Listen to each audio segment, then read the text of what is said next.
ఉత్తర Texas Telugu సంఘం పాలక మండలి సభ్యులు సిఆర్ రావు గారిని, ఉత్తర టెక్సాస్ తెలుగు సంఘం అధ్యక్షులు శ్రీ విజయమోహన్ కాకర్ల గారిని వేదికపైకి ఆహ్వానిస్తున్నాను.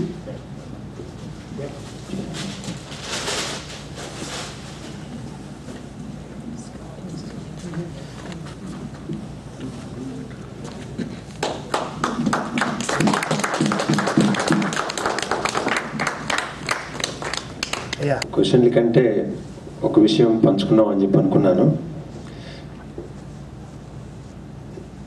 సమాజం అంటేనే ప్రతిరోజు మన కళ్ళ ముందర మెదులుతున్నటువంటి దృశ్యాలు.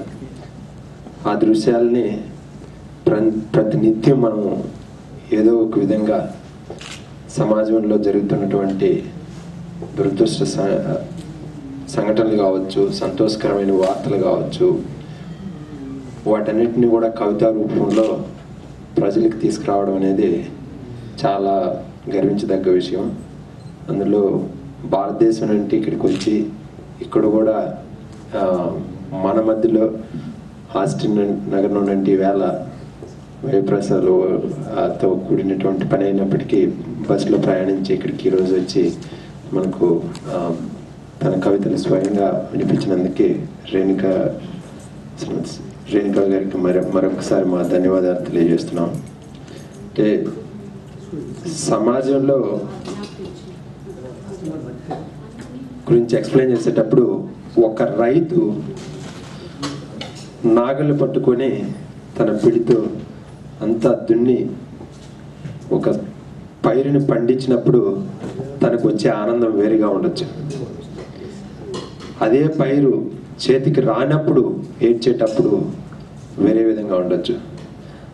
అలాగనే వీటన్నిటిని వర్ణిస్తూ పచ్చదనాన్ని చూపించడానికి ఇంకొక విధంగా ఉండొచ్చు.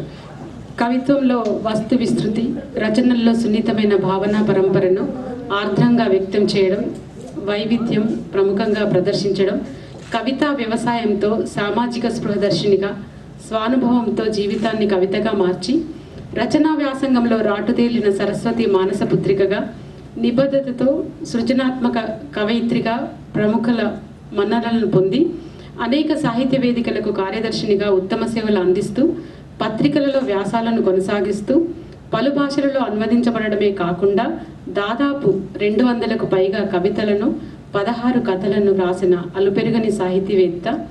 2012 ఇస్మాయిల్ రంజని కుందుర్తి పురస్కారాలతో పాటు అనేక కథా కవితల పురస్కార సంశోభితమై మా నెల తెలుగు వెన్నెల 82వ సదస్సుకు ముఖ్య అతిథిగా విచ్చేసి సమాజమే కవిత్వానికి ఆయుధం ప్రధాన ప్రసంగం గావించిన శ్రీమతి రేణుక అయల సోమయాజుల గారికి ఉత్తర టెక్సాస్ తెలుగు సంఘం సగౌరవంగా సమర్పించు సన్మాన జ్ఞాపిక. ఉత్తర టెక్సాస్ తెలుగు సంఘం మే 18, 2014, డాలస్, టెక్సాస్.